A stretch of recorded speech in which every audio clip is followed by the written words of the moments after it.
Всем привет! Я Леха, рад видеть вас на канале «Активная жизнь». Это первая серия фильма о мотопутешествии на север, совершенном в 2021 году. Ходим по коридорам туда-сюда. В мотомагазине. Куча мотомагазинов. Что там снимаешь? Репортаж. Репортаж? Да. Как мы готовимся к поездке на север? Да. И посвящена она Великому Новгороду. Погнали! Лето этого года выдалось удивительно жарким. Жарким настолько, что мы решили поехать на север, за полярный круг. О, водичка, класс! Однажды я уже ездил на север. О моей прошлой поездке можно посмотреть серию фильмов «Курс на север 2019». Тогда мы тоже побывали во многих интересных местах. К примеру, Кольская сверхглубокая скважина, Саамская деревня и многие другие. Однако в прошлый раз погода так не радовала и пришлось сильно сократить маршрут. В этот же раз будет совсем все по-другому. За полярным кругом обещают больше до плюс 20, а значит нужно ехать. Значит, есть шанс посетить много интересных мест. Стартовали мы рано утром 26 июня из Ногинска. Уже как пару лет я не гонюсь преодолевать за день расстояние свыше 1000 километров. Ведь так пропускаешь очень много интересных мест. Поэтому проехать нам сегодня нужно было примерно километров 650. Первой остановкой запланирован Великий Новгород. Впервые в документах город упоминается в первой Софийской летописи под 859 годом. Город разделен на две стороны рекой Волхов, Софийскую и Торговую. Софийская сторона, на которой находится Кремль, получила свое название благодаря Софийскому собору. На противоположном берегу находилась торговая сторона. Когда-то здесь располагался торг, это городской рынок. Через Великий Новгород проходило 5 торговых путей, 3 морских и 2 сухопутных, в их числе знаменитый торговый путь из Варяг в Греки. Также на торговой стороне находилось Ярославово дворище, названное в честь князя Ярослава Владимировича, которого позже называли Мудрым. Ехали мы по платной дороге. Сделав всего одну остановку на дозаправку, к обеду мы уже приехали в город. Остановились на ночлег в апартаментах «Султан», находящихся в старой части города, совсем близко к центру. Поначалу, когда только приехали, нам показалось все как-то мрачно. Глухие улочки, котельные, старые двухэтажные дома. Как правило, такие районы являются излюбленными местами отдыха не самого лучшего контингента. К тому же, сидеть дома и сторожить мотоцикл не хотелось вовсе. В общем, инфернальная обстановка. Однако, хозяйка жилья убедила нас в обратном, что внешность обманчива, и тут все не так. Получив ключи от квартиры и попав вовнутрь, мы действительно были приятно удивлены. Несмотря на то, что дом очень старый, в квартире сделан приличный ремонт. Есть все необходимое и даже больше. На тумбочке для гостей оставлено немного сладостей. Сама хозяйка апартаментов очень вежливая и доброжелательная. Разместившись и немного отдохнув, пошли прогуляться по городу. Как уже говорил ранее, наше жилье находится совсем близко от центра. И к главной достопримечательности, Кремлю Великого Новгорода, мы пошли пешком. Впервые о Кремле упоминается в летописях в 1044 году. Тогда он был еще деревянным, называли его детинцем. В нем жили княжеские дружинники, воины и дети князя. Отсюда и взялось древнее название Кремля – детинец. Внесу небольшую ремарку. Прогуливаясь по городу, мы забрели в магазин мягких игрушек. Там мы и встретили мистера Пингвина, которого единогласно решили взять с собой в путешествие. Симпатичный пингвин, подумали мы. Пусть он будет талисманом наших путешествий. Да и в конце концов, что за несправедливость? Должен же хоть один пингвин побывать за северным полярным кругом. В общем, дружище отправился с нами в путь. В скором времени мы добрались до Кремлевского парка и фонтана Садко. Скульптура напоминает нам одного известного героя новгородских былин. Купца Садко, который играет на гуслях по просьбе морского царя. Девушка рядом с ним – это морская царевна Волхова. После фонтана идем прогуляться вдоль стен Кремля. Здесь нам открывается завораживающий вид на Митрополичью и Федоровскую башни. Возведены они в самом начале 15 века, вероятнее всего на старом фундаменте. Они отличаются от остальных башен новгородского детинца, имея круглую форму. Задуманы как часть архиепископского дворца, примыкающего к крепостной стене и башням, со стороны владычного двора. Под стенами Кремля имеется глубокий ров, который в средние века был заполнен водой. Неприступные стены, башни, ров и солнечные лучи делают композицию необычайно красивой. Полюбовавшись величественными стенами, идем дальше через парк, ближе ко входу в Новгородский Кремль. На территорию проходим через Воскресенскую арку. Арка построена в 1820 году на месте Воскресенской башни 15 века, разрушенной в 1745 году. В то же время была возведена и Пречистинская арка с противоположной стороны Кремля. Зайдя на территорию через Воскресенскую арку, с левой стороны находится епархиальный дом. Он вплотную примыкает к Кремлевской стене. Построен в 1911-1912 годах на месте одноэтажной каменной постройки, возведенной примерно в 1671 году. Одноэтажную постройку разобрали, а на ее месте возвели епархиальный дом. Здание предназначалось для нужд Софийского собора, древнехранилища, а также проживания проезжих духовных лиц.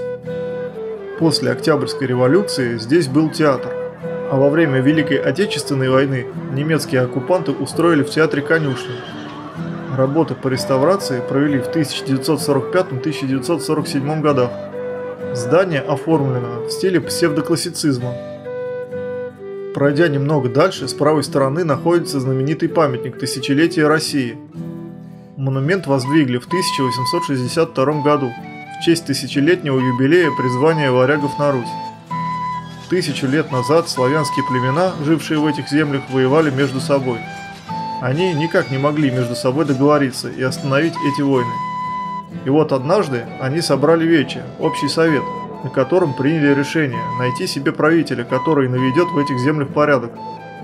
Одним из условий было, что правитель должен быть чужестранцем и не иметь личного интереса в их землях.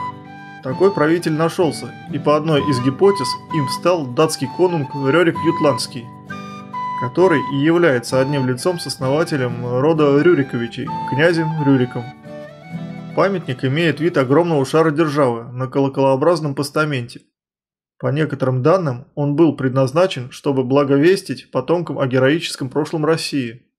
Вверху композиции ангел с крестом и преклоняющаяся женщина олицетворяют православную церковь и Россию. Средняя часть композиции – это скульптурные группы вокруг шара державы, символизирующие собой разные периоды истории русского государства. Каждая из групп ориентирована по сторонам света, символизируя тем самым роль каждого государя в укреплении определенных рубежей государства. В нижней части памятника помещены фигуры 109 исторических деятелей, символизируя опору самодержавной власти на общество в лице его выдающихся представителей. В послереволюционные годы и вплоть до 1941 года памятник был не тронут. Однако 15 августа 1941 года в город вошли немцы. Существует версия, что генерал фон Герцог, осаждавший Ленинград, приказал разобрать памятник и в качестве трофея вывезти его в Германию. Зимой 1943-1944 годов начали демонтаж. Часть композиции, бронзовое ограждение и фонари, которые стояли вокруг памятника, успели вывезти железной дорогой. Однако оставшиеся части разобранного монумента оккупанты вывезти не успели.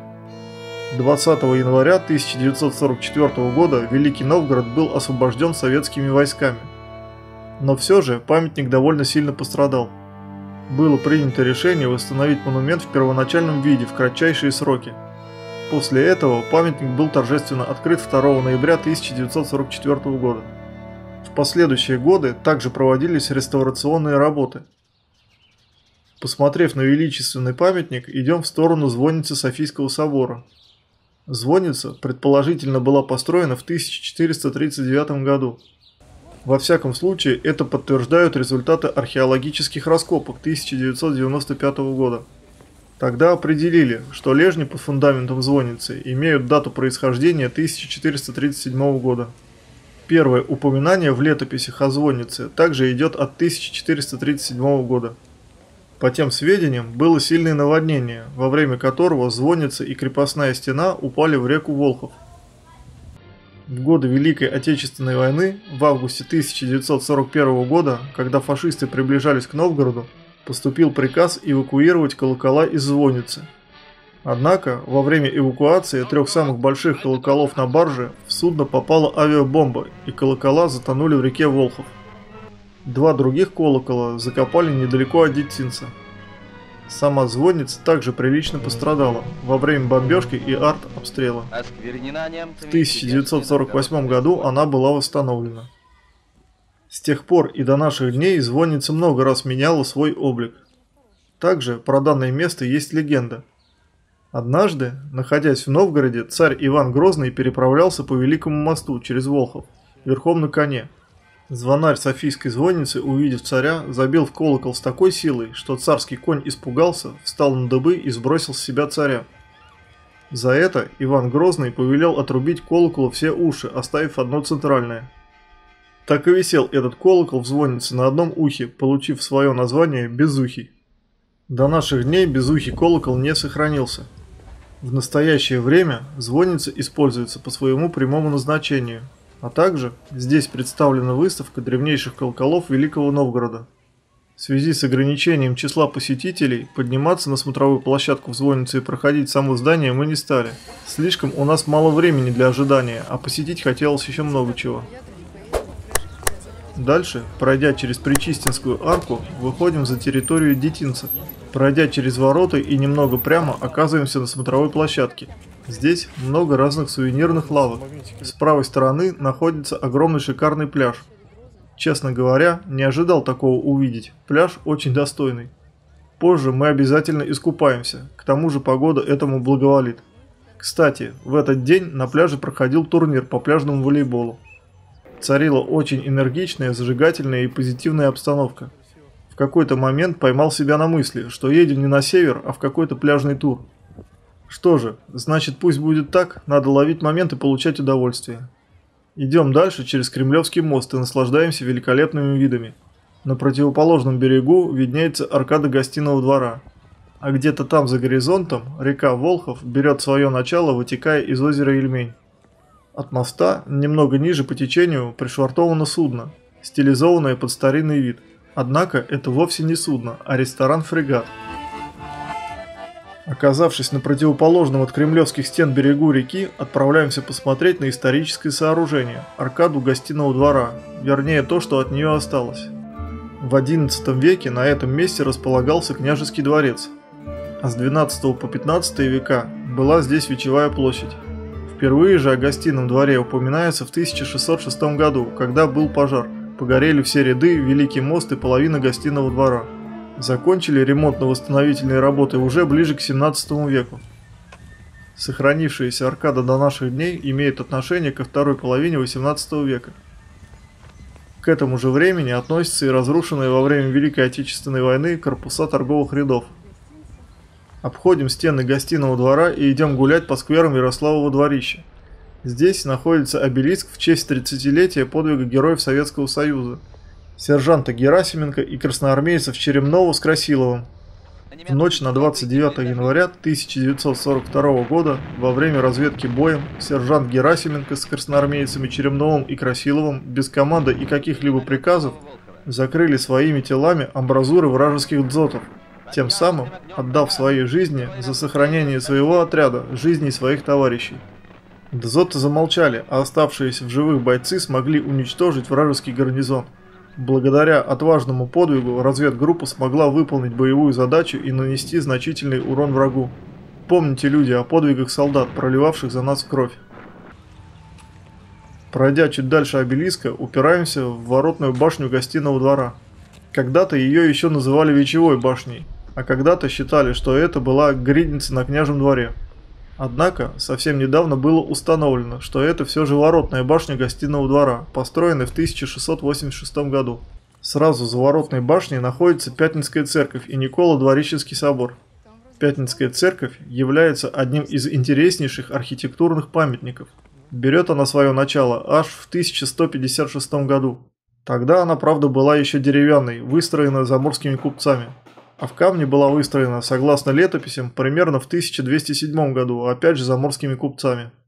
С тех пор церковь многократно перестраивалась, но несмотря на это, основная ее часть достаточно сохранилась с далеких времен. А вот Николо-Дворищенский собор – это один из древнейших соборов Новгорода. Берет свое начало в 1113 году. Также в северной части Ярославова дворища, недалеко от Пятницкой церкви, расположена Успенская церковь. В новгородской летописи указано, что заложили ее в 1135 году. Вдоволь нагулявшись, поворачиваем в обратную сторону. Перейдя по Кремлевскому мосту через реку, пошли на причал узнать насчет теплоходной прогулки по реке Волхов. Судя по только что пришвартовавшемуся теплоходу и выходящей с него толпы людей, желающих покататься по реке Волхов, много. Стоимость теплоходной прогулки 900 рублей с человека. Чтобы не толпиться, вернулись сюда утром и поплыли.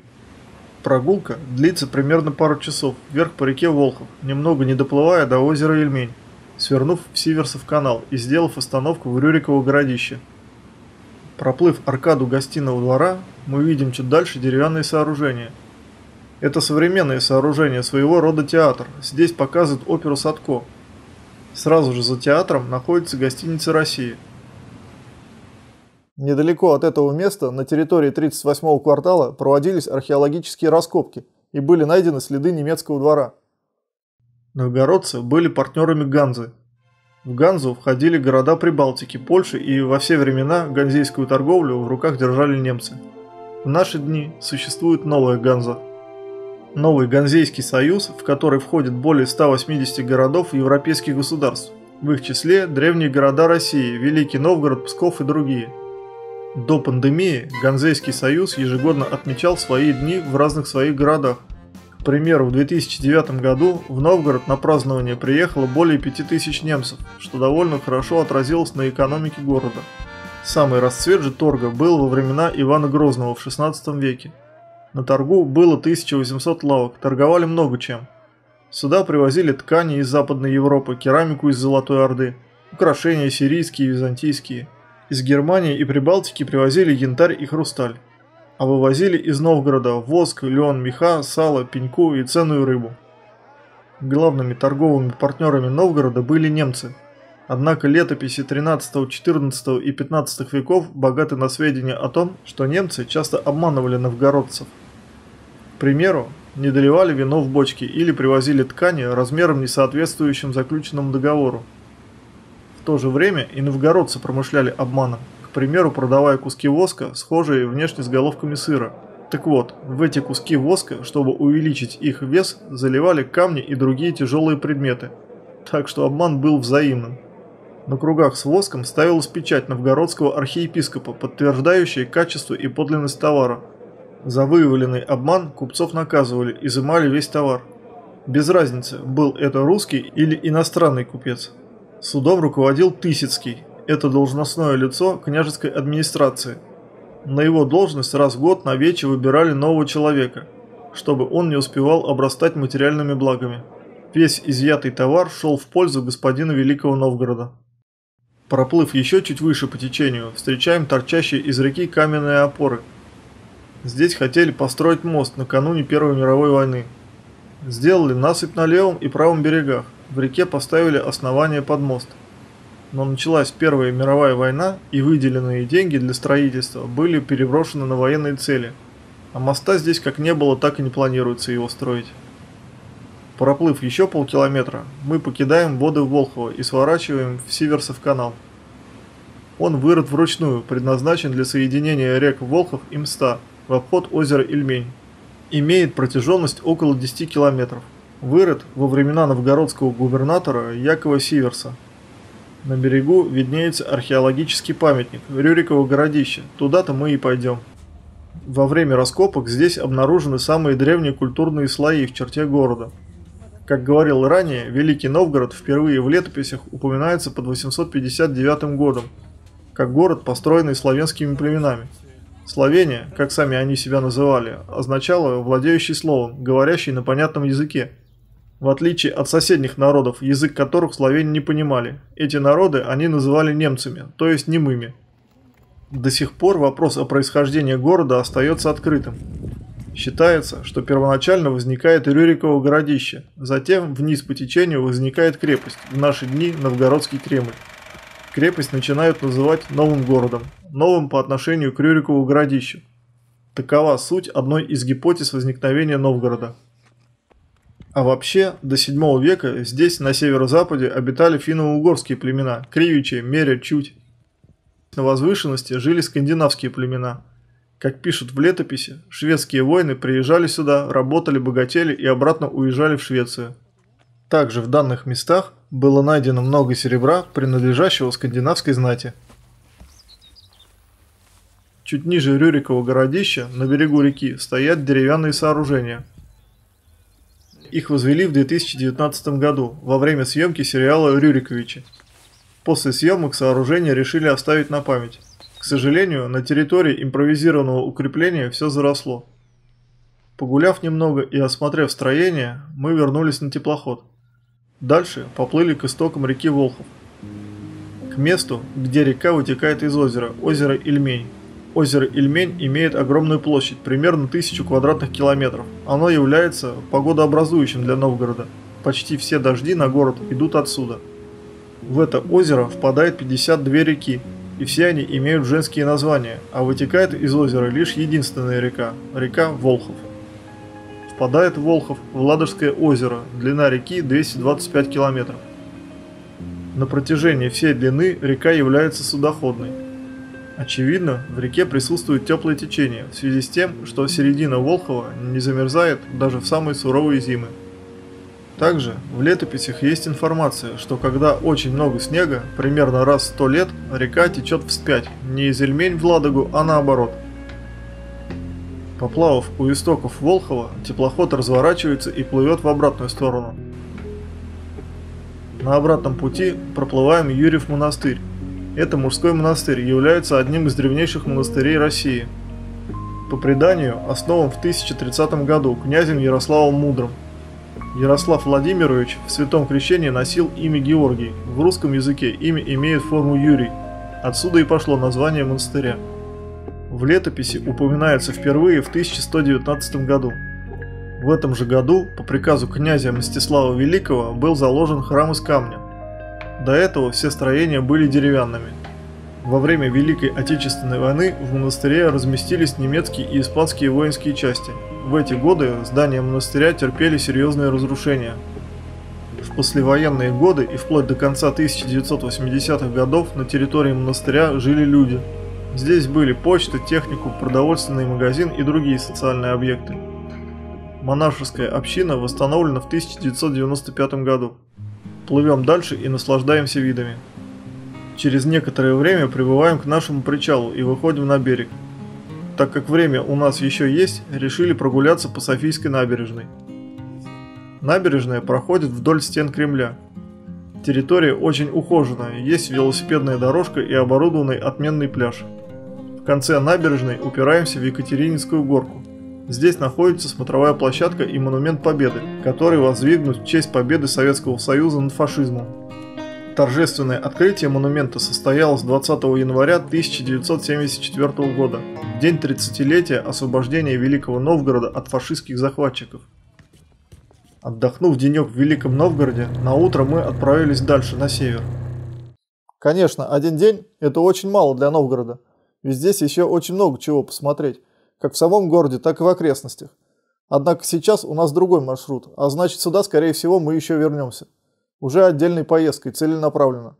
Дорогие друзья, понравился фильм, ставьте лайк и подписывайтесь на мой канал. А в скором времени смотрите продолжение. Дальше будет интересней. До скорых встреч!